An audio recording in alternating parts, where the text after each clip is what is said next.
حضرت ابراہیم علیہ السلام نے اللہ رب العزت کی طرف سے عین الیقین ملنے کے بعد اپنی پوری قوم کو اللہ تعالیٰ کی توحید کی دعوت پیش کی، مگر قوم بتوں کی عبادت پر جمی ہوئی تھی۔ انہوں نے حضرت ابراہیم علیہ السلام کی دعوت کو ماننے سے انکار کرتے ہوئے آپ علیہ السلام سے جھگڑنا شروع کر دیا اور آپ علیہ السلام کو اپنے معبودوں سے خوب ڈرایا دھمکایا، مگر آپ علیہ السلام نے اس وقت پہ بڑے صبر و تحمل اور استقامت کا مظاہرہ کیا۔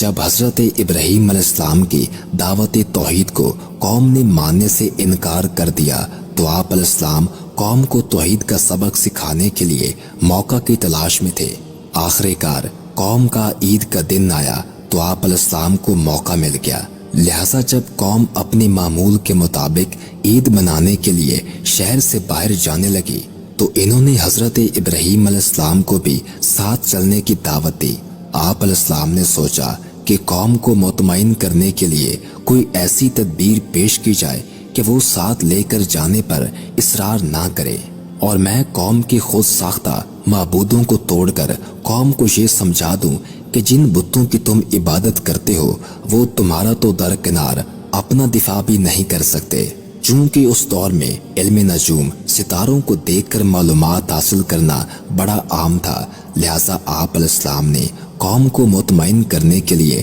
ستارے کی طرف دیکھ کر فرمایا، میری طبیعت ناساز ہے،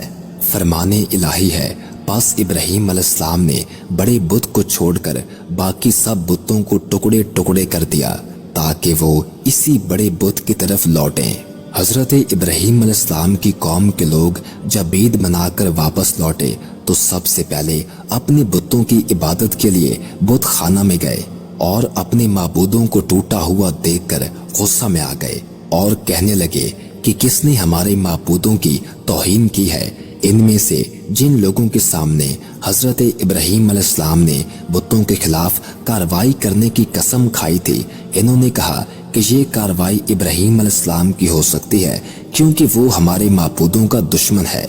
سب نے کہا اچھا اسے پکڑ کر لوگوں کی نگاہوں کے سامنے لاؤ تاکہ سب لوگ اسے دیکھیں۔ جب ابراہیم علیہ السلام آ گئے تو قوم نے کہا، اے ابراہیم، کیا آپ نے ہمارے معبودوں کے ساتھ یہ حرکت کی ہے؟ آپ علیہ السلام نے جواب دیا، بلکہ یہ کام تو آپ کے بڑے بت کا ہو سکتا ہے، اگر یہ بت بول سکتے ہیں تو تم ان سے پوچھ لو۔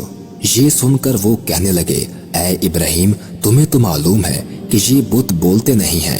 ابراہیم علیہ السلام نے کہا، کیا تم اللہ کے علاوہ ایسی چیزوں کی عبادت کرتے ہو جو نہ تو تمہیں نفع پہنچا سکتی ہیں اور نہ ہی نقصان؟ افسوس ہے تم پر اور تمہارے ان معبودوں پر جن کی تم اللہ کے سوا عبادت کرتے ہو، کیا تم عقل سے کام نہیں لیتے؟ قوم نے آپس میں یہ طے کر لیا کہ اب ابراہیم علیہ السلام کو خاموش کرنے کی ایک ہی صورت ہے کہ ہم انہیں بھڑکتی ہوئی آگ میں ڈال کر جلا دیں تاکہ دنیا کے لوگ ان کی بے بسی کا اپنی آنکھوں سے نظارہ کر لیں اور ہر شخص کو معلوم ہو جائے کہ جو بھی ہمارے معبودوں کی توہین کرے گا ہم اسے اسی طرح دردناک سزا دیں گے۔ آخر کار قوم حضرت ابراہیم علیہ السلام کو نظر آتش کرنے کے لیے ایک عرصے تک ایندھن جمع کرتی رہی۔ جب ایندھن جمع ہو گیا تو اسے آگ لگا دی، اور جب آگ سے بڑے بڑے شعلے بلند ہونے لگے تو حضرت ابراہیم علیہ السلام کو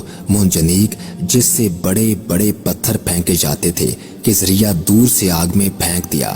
حضرت ابراہیم علیہ السلام کی قوم نے آپ علیہ السلام سے بتوں کی توہین کرنے پر انتقام لینے کے لیے آپ علیہ السلام کو جیسے ہی آگ میں ڈالا تو اللہ سبحانہ و تعالیٰ نے آگ کو فوراً حکم دیا کہ اے آگ، ابراہیم علیہ السلام کے لیے سکون اور سلامتی والی بن جا۔ آگ اللہ تعالیٰ کے حکم کی تعمیل کرتے ہوئے فوراً حضرت ابراہیم علیہ السلام کے لیے سکون اور سلامتی والی بن گئی۔ اس طرح اللہ تعالیٰ نے حضرت ابراہیم علیہ السلام کی حفاظت فرمائی اور آپ علیہ السلام کے خلاف قوم کی تیار کردہ سازش کو ناکام بنا دیا۔